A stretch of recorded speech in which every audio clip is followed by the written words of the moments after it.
안녕하세요. 자, 미술 심리상담사 직무교육입니다. 자, 앞서 이제 이론적인 부분, 미술적인 과정, 또 기초적인 개괄적인 부분 봤죠? 자, 이 시간에 볼 부분은 미술 치료의 기법입니다.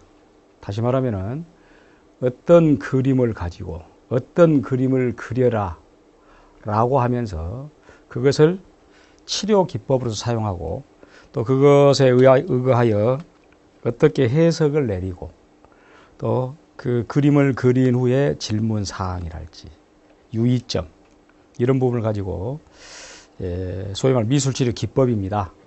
우리 가장 대표적인 집, 나무, 사람, 그러니까 하우스, 트리, 퍼슨 그게 기본적인 것이죠. 그게 물론 이제 그 그림을 해석하는 부분도 있습니다만은 그다음에 K 또 HTP 동적인 집, 나무, 사람 그림 그런 부분이 있고 KHTP라 그랬죠.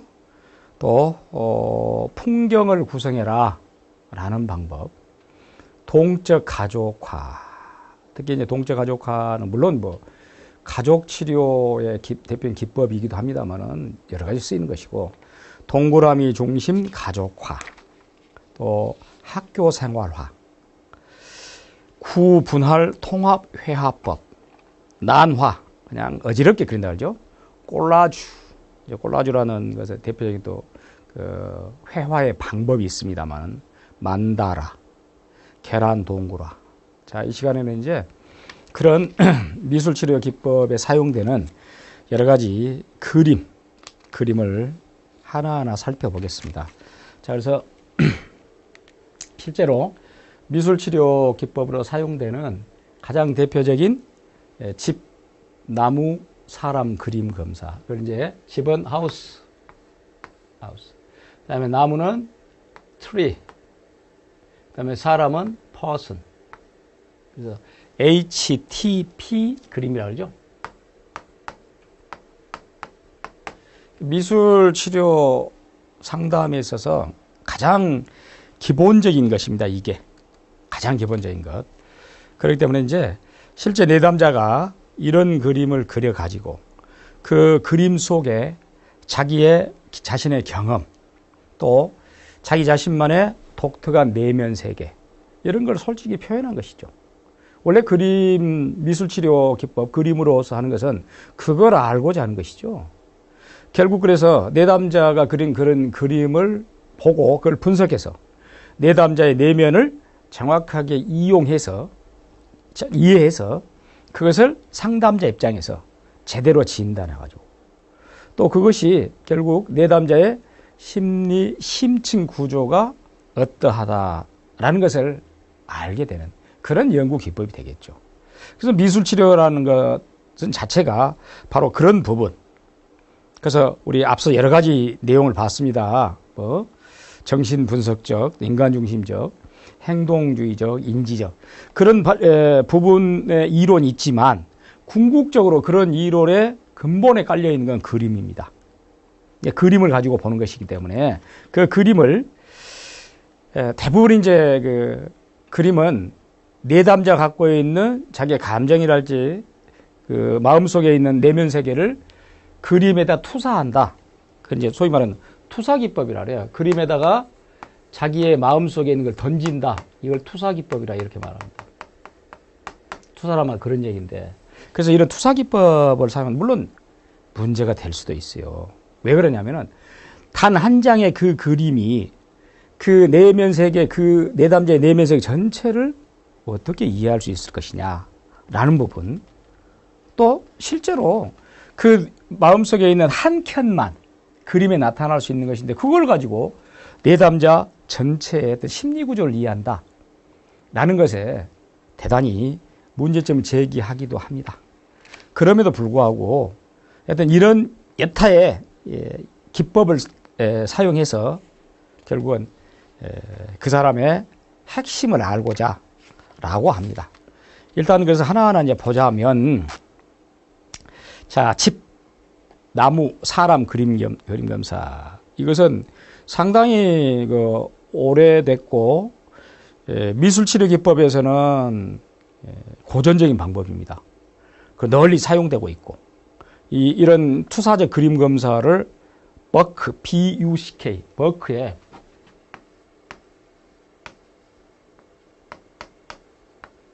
버크의 HTP 검사라고 말합니다. 원래는 이게 나올 때는 지능검사, IQ, 지능검사의 보조적 수단으로 나왔어요. 근데 그 이후에 이제 이게 지능검사나 성격검사나 모두를 측정한 수단이 되기도 했고, 특히 시작은 버크가 1948년에 프로이드 정신분석학을 바탕으로 해서 이 HTP를 발달시켰습니다. 그러다가 이제 버크 뒤를 이어서 함머런 학자가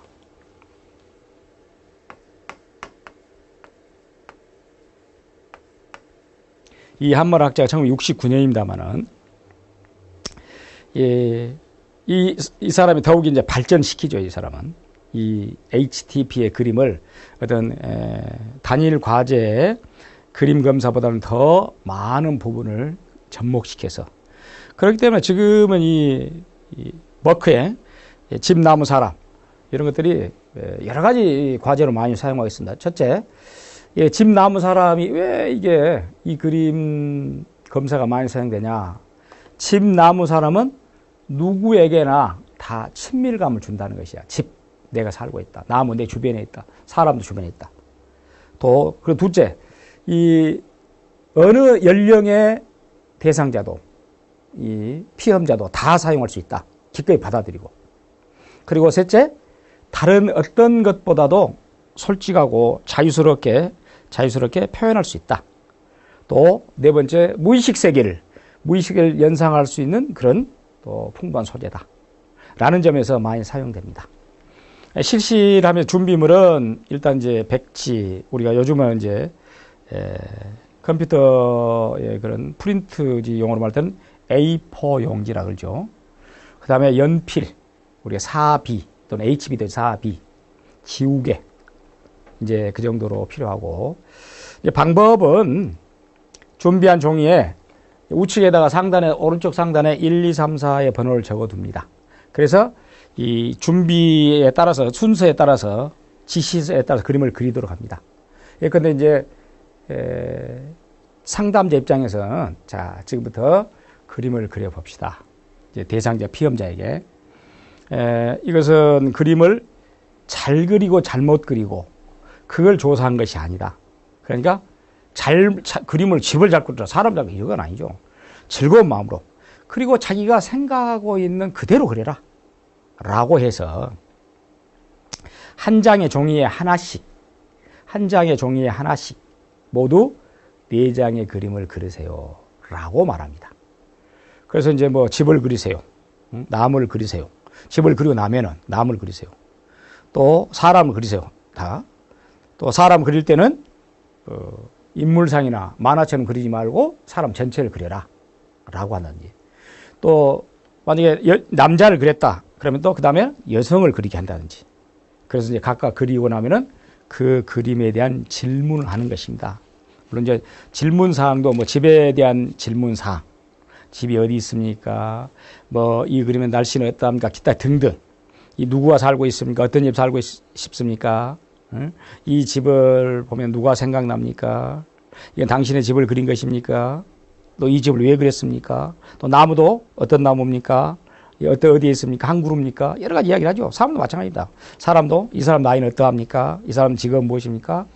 그렇게 각각의 집과 나무와 사람을 그리고 나서 거기에 대해서 질문하고, 물론 이제 전체적인 평가, 물론 가장 대표적이겠죠. 전체적인 인상, 조화, 구조, 이상한 곳은 없는가에 주목해서 전체적인 평가를 하는데, 그 피험자가 갖고 있는 적응 수준, 성숙도, 신체상의 혼란 정도, 자기와 자기 밖에 있는 세계에 대한 어떤 인지 방법, 또 무엇을 그렸는지, 내용 분석의 명백하고 큰 특징을 먼저 다루고, 또 그림을 질문해서 피험자의 질문에 따라 연상을 묻고, 이렇게 하죠. 물론 이제 이 형식적인 분석을 함에 있어서는 이 그림을 어떻게 그렸냐. 그림을 그리는 순서, 위치, 크기 또는 선의 농담, 진하냐, 옅으냐, 또 원근법 사용했냐, 강화를 했냐, 지웠냐, 이런 것들, 기타 등등. 이렇게 해서 이제 뭐, 순서나 크기나 위치나 필압, 진하게 했냐, 약하게 했냐, 또는 지우기랄지 생략, 또 왜곡, 또 음영. 이런 것들을 하는 게, 물론 이제 집 그림을 해석하면서는 지붕은 정신생활, 특히 자기 생활의 공상 영역을 상징한다라고 말하죠. 지붕은. 벽은 자의 강도. 문은 환경과 상호작용. 창문은 환경과 수동적인 관계. 너 굴뚝 연기. 친밀하니까 따뜻하냐, 따뜻하지 않냐. 나무 그림에서는 상록수냐, 희망, 낙엽수냐, 또 버드나무 같이 쳐져 있냐, 우울하냐. 줄기, 나무 껍질, 숲이, 나무 껍질, 가지는 또 환경과의 관계. 또 뿌리, 현실 지배하는 자신의 능력이랄지. 사람 머리를 그렸을 때는 지능, 자기통제, 대인관계, 얼굴, 눈과 속눈썹 이런 부분, 이런 뭐 코, 남근을 상징한다. 입, 턱, 힘의 결단력, 귀, 또 목, 기타 등등 이런 부분을 충분히 거기에 맞는 그런 해석. 물론 그런 것은 상담자가 자기 나름대로 갖고 있는 혹은 자기가 공부했던 전문 지식을 동원하여 해석을 해주는 것입니다. 거기에 맞게끔. 그게 대표적으로 가장 많이 쓰이는 그림 검사가 미술치료 상담에서는 HITP 그림 검사. 여기에다가 이제 여러분 동적 집 나무 사람 그래. 동적이라는 것은 말 그대로 그 피험자의 내담자의 성격이 얼마나 더 역동적이냐라는 역동적인 성격이나 내적인 부분을 파악하기 위해서 앞에서 말한 동적이라고 했는데, 동적이라는 것은 움직인다. 그래서 앞에 HTP에다가 동적 이걸 붙였습니다. 동적이라는 것은. 뭐 준비물은 앞서 HTP와 같아요. 똑같아요. 그것은. 그런데 이제 내담자로 하여금 내담자에게 상담자가 이렇게 얘기를 하죠. 이 종이 위에 집, 나무, 그리고 어떤 행동을 하는 사람의 전체 모습을 그리세요. 자, 거기에 집 나무 자체가 움직일 수는 없겠죠.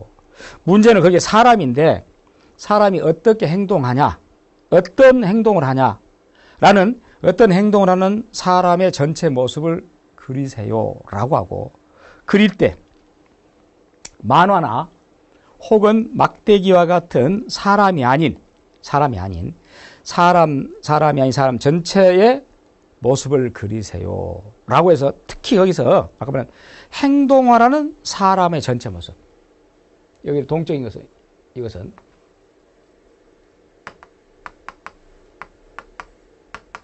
자, 행동하는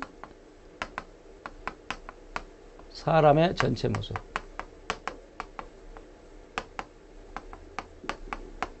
이걸 이제 말하는 것이죠. 행동하는 사람의 전체 모습. 자, 이 부분입니다, 이제. 그래가지고, 물론 이제 이 그림이 완성됐을 때 질문하겠죠? 질문할 때, 느낌이 어떤가? 자, 그림을 그리고 나서 느낌이 어떤가? 누구의 집인가? 이 집에 드나들어 들어갈 수 있나? 당신이 살고 싶냐? 물론 행동적인, 역동적인 보이니까. 또 사람은 어떠냐? 이 사람을 싫어하는 사람이냐, 좋아하는 사람이냐? 나무는 살아있냐, 죽어있냐? 나무는 마음에 드냐? 이렇게 하는 건데, 특히 이제 이렇게 KHTP라는 이런 그림 검사인데, 물론 이것은 앞서 버크가 프로이드 정신분석 입각에서 HITP 그림 검사를 했는데, 이것은 정신분석과는 달리 발달적 세계, 발달적 체계. 아무래도 역동적이기 때문에, 그리 동적이기 때문에 이것은 발달적 체계를 알고자 해서, 이걸 알고자 해서 여기에 적용한 것.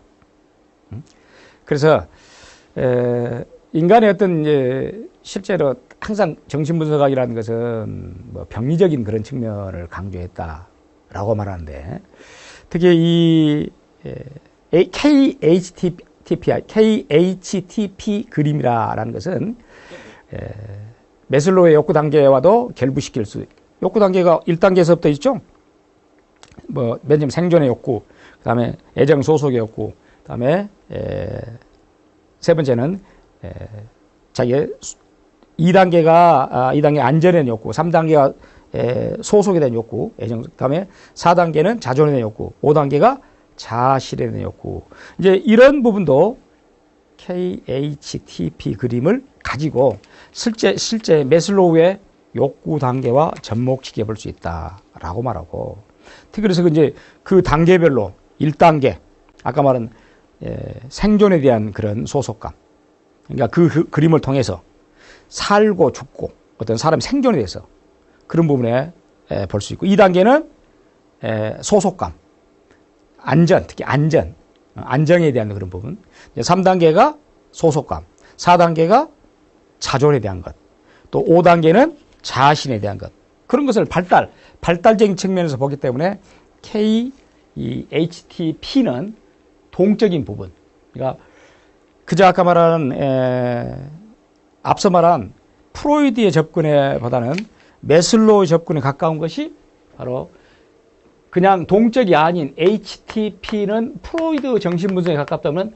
동적 HTP 그림은 매슬로우의 욕구 위계, 욕구의 순서, 이것에 따라 달라진다라고 볼 수 있고, 물론 그것은 이제 집이나 또는 나무나 사람에 다 단계별로 1, 2, 3 단계별로 적용시킬 수 있다라고 말하고, 물론 이제 그림을 그리는 순서에 따라서 나무를 가장 먼저 그리냐, 나무를 가장 먼저 그린 사람은 어떤 성장, 또 생활 에너지, 이걸 중요시 여긴다라고 해석할 수 있고, 집을 먼저 그리면은 소속에 대한 것, 이런 부분, 집을 먼저 그린 경우에, 또 사람을 먼저 그린다 라고 할 때는 어떤 세상에 대한 자기의 소속감, 또 성공, 또 양육, 뭐 이런 기타 등등, 먼저 무엇을 그리냐에 따라서 또 달라지는 것.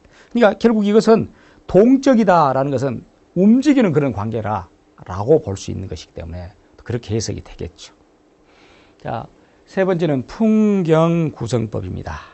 그러면 LMT라 그렇게 하면 안 돼. LMT. 풍경. 이 미술치료는 1969년에 나카이 교수라 해서 일본인입니다.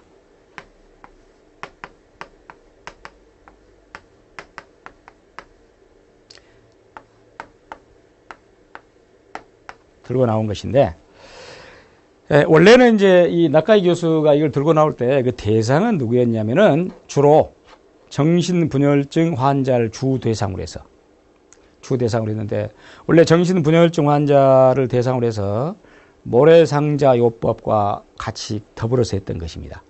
근데 물론 지금 이제 독자적으로도 하고 있습니다만은, 이게 사실은 이제 일본 같은 경우는 풍경 구성법이 굉장히 널리 알려져 있어요. 그래서 아예 이 치료 과정에서 많이 인용되고 있는 방법인데, 실시할 때 준비물은 A4 용지, 물론 뭐 이제 내담자가 자기의 요구에 따라서 다를 수도 있고, 더 크고 적고는 사인펜, 보통 검정색 사인펜, 크레파스나 색연필. 자, 방법은 먼저 치료자가 검정펜으로 용지에 테두리를 그려서 내담자에게 제시를 한다. 일단 테두리를 먼저 그려가지고, 그리고 나 두 번째 지시사항에 따라 그림을 그립니다. 내담자에게 10개 항목을 차례로 불러줍니다. 그 풍경이 10개, 강, 산, 논, 길, 집, 사람, 나무, 또 꽃, 동물, 돌 이런 것을 그래서 그것을 차례로 불러주면서 검정색 펜으로 검정색 사인펜, 검정색 펜으로 풍경을 그리게 합니다. 일단 미리 10개를 미리 제시하지 않고 딱 하나씩 강을 그리세요. 산을 그리세요. 논을 그리세요. 길을 그리세요. 집을 이렇게 하나씩 하고. 그림을 다 10개 그렸으면은 그 다음에는 추가로 더 그리고 싶은 거 있으면 그리세요. 라고 하는 것이에요. 그리고 다 그렸잖아요. 그 10개를 다 그렸을 때는 그 위에다가 하고 싶으면 원하면 색칠을 하세요. 물론 반드시 할 부분은 아니면 원할 경우. 그래서 결국 이제 작품이 다 완성되면은 질문합니다. 자연스럽게. 질문할 때, 자, 지금 현재 전체 그림의 풍경의 지금 그림을 풍경의 계절은 어느 계절입니까? 날씨는 어떠합니까? 지금 대략 하루 중에서 몇 시 정도의 풍경입니까? 강 바다의 흐름은 어디에서 어디로 흘러갑니까? 강의 깊이는 어떻습니까? 산 너머는 뭐가 있어요? 산 너머는 사람 무엇을 하고 있어요? 당신이 자유롭게 그려놓고 싶은 것은 뭐 있습니까? 이 그림 자체 풍경의 느낌은 어떠합니까? 라고 해서 결국 그렇게 해서 이제 그 내면자 갖고 있는 내담자 갖고 있는 내면의 상황을 그대로 투영하거나 갈망하거나 앞으로 어떤 가능성을 가지고 있냐라는 건데 각각의 그 막 10개의 사물을 그리게 하는데 먼저 각 사물이 갖고 있는 의미, 상징, 강은 일단 무의식을 비유한다. 무의식의 흐름. 그러니까 무의식의 흐름이라는 것은 그 환자, 내담자 갖고 있는 무의식이 지배하고 있는 현재의 상태, 세차게 흐르냐, 뭐 그림이 뭐 이런 강에 따라서 산은 그 내담자 가지고 있는 극복해야 될 문제, 극복할 문제. 산이 우뚝 서 있다거나 뭐 극복할 문제 굉장히 어렵다, 또 장애가 있다, 라고 말하고. 그 다음에 이제 논이나 밭을 그려라 라는 것은 과거의 시절의 어떤 회상 혹은 미래를 암시할 때도 있다. 예컨대 뭐 곡식을 그렸다 그러면은 풍요로운 풍경, 미래, 성공할 미래, 이제 그런 부분도 있고. 길이라는 것은 자기가 살아가는 방향이다. 방향을 암시한다. 표현해라 라는 것이니까. 그런 경우. 집은 가정 상황. 그러니까 가정 환경. 또 앞으로 이상적인 가정을 어떻게 형성할 것인가. 또 과거의 가정은 어땠는가. 라고 말하고. 나무라는 것은 본인을 가리킵니다. 현재 본인의 무의식적인 모습을 가리킨다. 나무. 그래서 본인이 지금 현재 정신적인 어떤 성숙 상태를 제대로 보여주고 있는가, 보여주지 않은가. 라는 것을 말하고. 이제 사람이라는 것은, 사람 표현한 것은 자기 자신의 어떤 방어 기제. 그러니까 어떤 사람한테 자기가 두려워하고 있는가, 또 어떤 사람을 자기 무의식적으로 지금 방어 기제를 사용하고 있는가라고 말하고. 꽃은 당연히 뭐 아름다움, 사랑이라 그러고. 동물은 그냥 동물 그 자체, 어떤 동물 그렸냐에 따라서 동물의 상징성. 예컨대 이제 뭐 토끼를 그리고 있다 라고 말했으면은 아무래도 이제 뭐 많이 싸워서 상처를 당했다. 왜? 토끼라는 것은 아주 약한 존재니까 이런 내용을 들고 나오고. 또 돌은 단단함이나 냉정이나 불변성 이런 경우를 말한 것이죠. 자, 각각 10가지의 이런 사물에 대한 해석이 있다는 것. 그걸 어떻게 그렸는가에 따라서 원래는 정신분열증. 자, 정신분열증을 환자를 대상으로 했는데, 물론 지금은 이제 뭐 그것이 아니더라도 이 기법을 많이 사용합니다. 물론 이 풍경 구성법이라는 그림 치료, 미술 치료 상담하면서 할 때는 일단은 모든 것은 검정색 펜으로 사인펜에 그림을 그려야 됩니다. 그림은. 아까 말한 대로 하나하나 10개를 다 불러주지 말고 하나씩 그려야 되고 또 치료자가 만약에 상담자가 항목을 볼 때 그냥 당장 집을 그리세요. 나무를 그리세요. 그렇게 하지 말고 집이 있으면 좋겠네요. 나무가 있어도 괜찮을까요? 이런 식으로 해서 대상자가 누군가에 따라서 제대로 해야 된다라는 것. 대상자가 연령에 따라서 언어 표현이랄지 그것도 굉장히 중요하다. 자, 그런 부분이 되겠고. 그 다음에는 동적 가족화. 자, 키네틱 패밀리 드로잉. 그래서 KFD라 그럽니다. D라는 것은. 가족화에다가 역시 동적이니까 움직임을 첨가했다. 라는 것. 이제 번스와 카우프만에 의해서 1970년에 개발된 것입니다. 이것은 방금 말했지만은 움직이는 가족이라고 해서 이 동적 가족은 가족들이 가족화 자체, 가족화는 생동적인 그런 표현을 실제로 서로 다른 표현을 배제하고 일단 움직임을 첨가했다는 것. 그것은 결국 개인이 어떤 그 대상 개인을 통해서 가족 전체의 역동성, 가족 전체와의 관계, 이것은 동적 가족화라고 말했기 때문에 이제 그런 것을 파악할 때 특히 이제 가족 치료라는 그런 부분에서 동적 가족화를 많이 사용하는데 앞서 말했듯이 개인을 대상으로 하냐, 집단을 대상으로 가족 대상으로 했을 때 동적 가족화의 도입은 어떤 의식이나 무의식적 투사 기법으로서 내담자를 진단한 것이다. 이제 검사 도구 같은 경우는 백지, 아까 A4 용지라고 했죠? 역시 그렇습니다. 연필도 뭐 4B 정도, 지우개.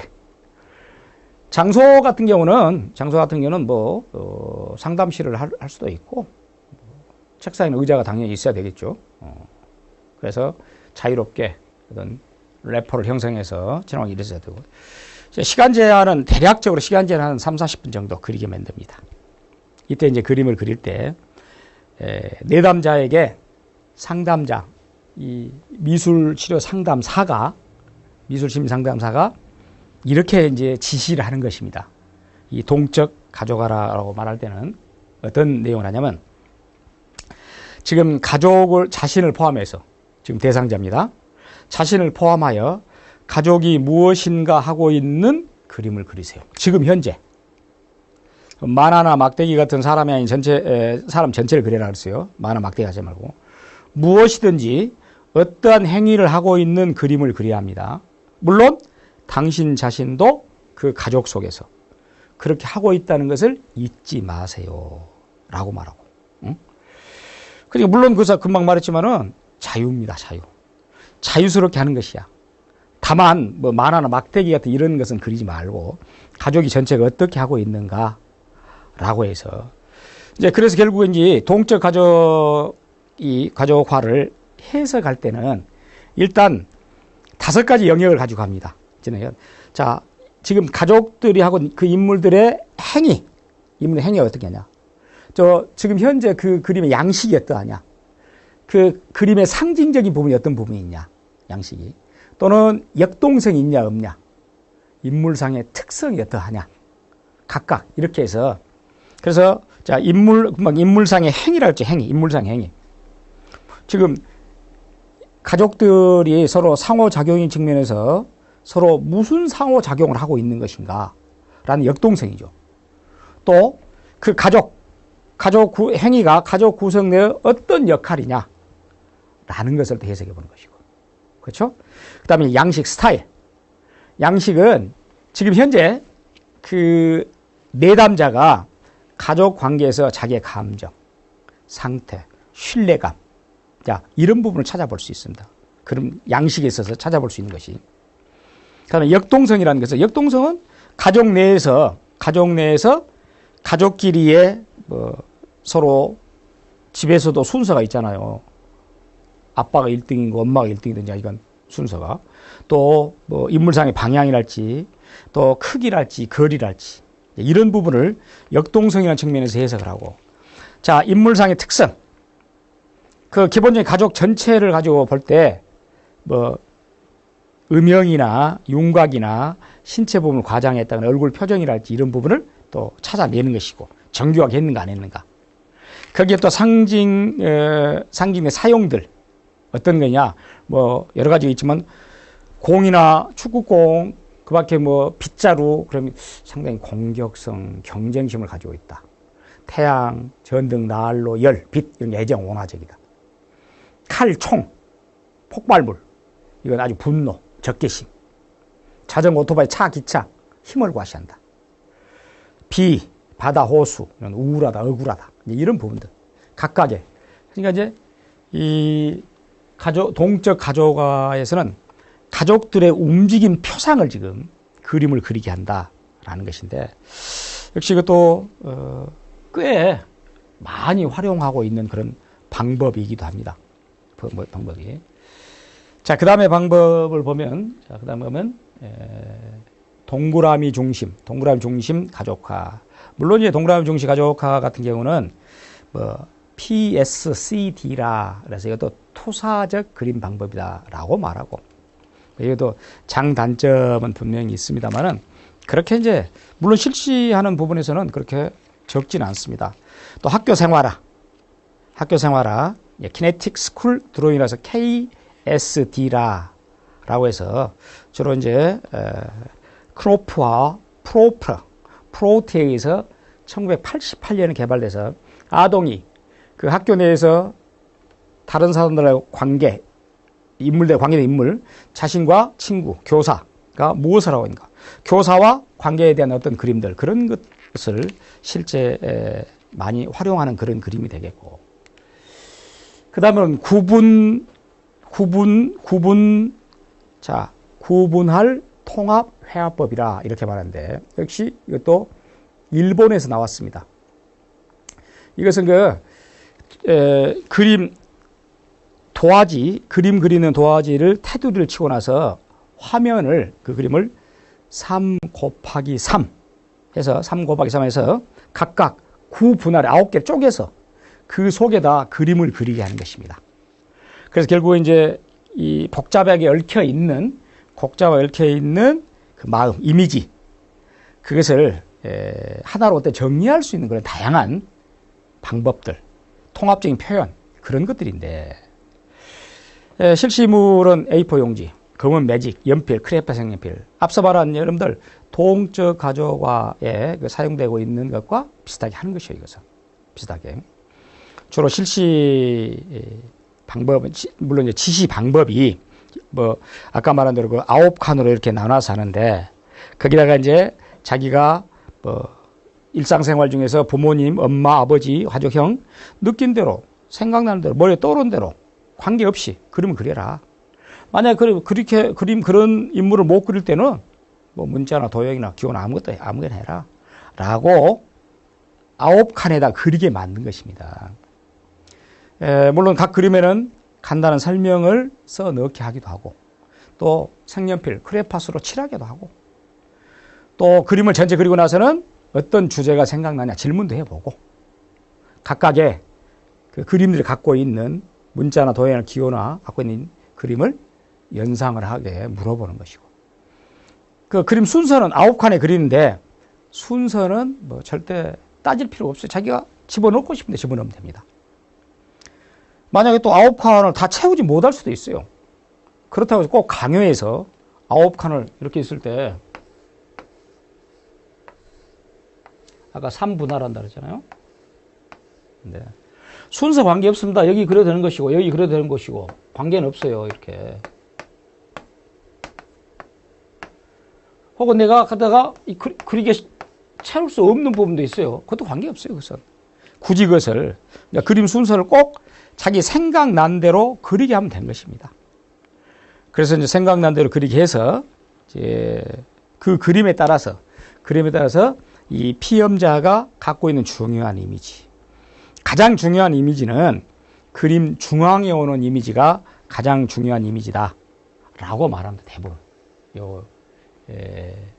구분할 통합 회화법이라 물론 그렇지 않을 수도 있습니다만은 대부분 그렇게 이제 얘기를 하는데 그 학자들에 따라서 물론 이제 반응은 그 대상자에 따라서 반응은 여러 가지죠. 반응은 여러 가지고 뭐 신경증이나 정신분석이나 뭐 여러 가지 있겠습니다만은 근데 이제 그 그림을 그릴 때 9개 그림을 그립니다만은 그 그림의 순서를 추적해 보면은 그 사람이 갖고 있는 자유현상 또는 그 사람이 갖고 있는 방어기제 이런 것을 찾아낼 수 있다라고 하는 그림법을 우리가 구분할 통합회화법이라고 말합니다. 그 다음에 난화기법인데 우리 그 스크래블이라고 그러죠. 스크래블. 난화라는 것은 어떤 의식적으로 인위적으로 그린 것 아닙니다. 무의식적으로 본능을 표출해라 라고 해서 이 아동을 이해함에 있어서는 난화기법도 그 아동이 가지고 있는 어떤 욕구의 분출 이런 부분에서 아무데나 또 그리게 하는 것입니다. 꼭 종이에만 그리는 건 아니에요. 담벼락, 방바닥, 유리창, 책상, 걸상, 책, 겉장 아무 곳에나 다 그리게 한다. 그래서 그가 그리고 싶은 욕망, 그 욕구, 목적, 즐거움 이것도 물론 이제 정신분석학자들에 의해서 특히 이제 난화기법을 해석을 많이 합니다. 이것을 물론 이제 거기다가 이제 난화라는 것은 어지럽게 그린다라고 해서 이니코트라는 사람이 1971년에 환자에게 특히 어린 환자에게 아동 환자에게 은유적으로 의사소통을 할 수 있는 이런 난화기법을 소개했습니다. 이것은 아동의 어떤 내적 사고, 어떤 감정들 그것을 어떻게 의사소통을 할 것인가라는 것. 물론 이제 그거 더 발전해서 칼만이라는 학자는 이 난화기법을 난화 게임이라는 응용해서 이것을 어떤 아동의 치료의 기법으로 사용했습니다. 특히 이 난화법이 최초의 시작은 나눔버그가 1966년에 특히 그 그림 속에 나와 있는 그러던 그 아이가 갖고 있는 또 대상자가 갖고 있는 무의식 그 무의식 속에 잠자고 있는 내용들을 알아보게 한 기법이었어요. 그것이 다음에 이제 아까 말한 위니코트라는 사람이 1971년에 난화라는 그런 기법을 들거나 휘갈겨 그리기라 아무렇게 그린다는 것이죠. 그것을 칼만이라는 사람이 클레멘이라는 사람이 1980년에 난화 게임으로까지 발전시켰다라고 하는 그런 기법. 물론 이것도 뭐 연필, 크레파스, 볼펜, 사인펜, 종이, 용지, 뭐 용지가 아니더라도 관계는 없다 그랬죠. 그래서 종이에다가도 뭐 난화 상호 이야기라 그러면 종이를 네 쪽으로 사분할해 가지고 서로 각각의 그림이 어떤 상호작용을 하고 있는가. 거기다 뭐 커피 잔도 그려보고 코끼리도 그려보고 공장도 그려보고 뭐 이렇게 창문도 그려보고 이렇게 해서 그 관계가 어떤 관계인가라는 그런 4등분에 실시하는 그런 방법도 있고 아까 말한 난화 게임도 있고 자 그런 부분입니다. 꼴라주 기법이라는 것은 원래 이제 프랑스 말로 풀로 붙인다라는 것이죠. 그러니까 뭐 잡지나 그림, 달력, 사진, 헌급, 단추 이런 우리가 구할 수 있는 재료를 찢거나 오리고 잘라서 이 종이에 붙여서 종이에 구성해서 붙여서 하나의 작품을 만든 것. 원래는 이 꼴라주는 미술 기법이죠, 사실은. 초현실주의자의 기법, 특히 이제 입체파의 대표적인 피카소의 꼴라주 기법이 많이 사용됐습니다. 물론 이것은 어떤 그 감정의 표현, 욕구불만, 내적 표현 이런 표현을 제대로 하고 있는가 없는가라고 해서 꼴라주 기법. 이것은 원래는 이제 미술의 대표적인 기법입니다만은 꼴라주는 뭐 언어 표현보다는 훨씬 정확 구체적이다, 집약적이다, 상징 표현이다, 기타 등등 이런 꼴라주 방법이 있습니다. 그 밖에 여러분들 만다라, 원래는 만다라라는 것은 인도의 산스크리트에서 말하는 그 원상이라는 의미. 만다라는 불교에서 말하는 참, 본질, 소유 이런 부분인데 원래 명상으로 많이 쓰였죠. 근데 이것도 인간의 내적 존재를 밝혀주고 균형, 힘을 이루는 이런 것들이 미술치료에서 말하는 만다라 미술치료법이라고 해서 특히 정신분석학자 융은 이 만다라라는 기법을 심리치료에 사용하게 됐습니다. 물론 이것은 만다라를 제작해서 만들 수 있는 그런 기법. 만다라를 그리는 책상, 상당히 이건 많은 준비물을 요합니다. 역시 이것도 자기의 그 대상자의 역동적인 정신세계랄지 그런 부분을 알아보게끔 하는 것. 정신 육체의 건강, 특히 우리가 말하는 명상요법으로서 많이 사용하는 것.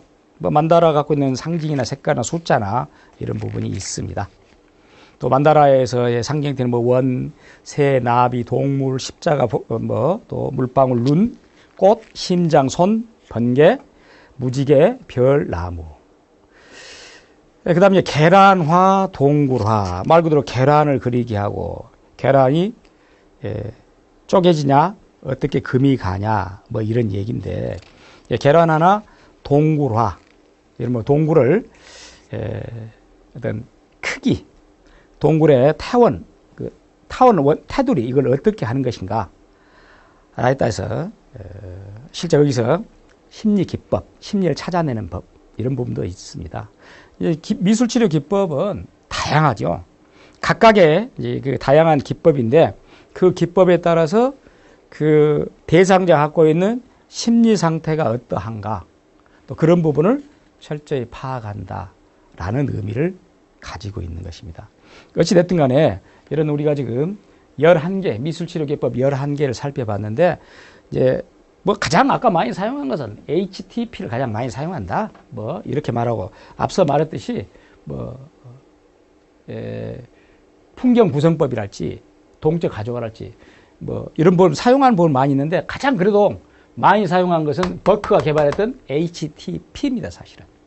그런 불구하고 지금은 다양한 방법도 이렇게 나왔기 때문에 이런 방법을 활용해서 실제 그 대상자, 아동이 됐든지 성인이 됐든지 대상자의 정신 내면 상태를 파악해 보는 부분, 이런 것이 바로 대표 미술치료 기법에서 활용되고 있다라고 정리할 수 있습니다.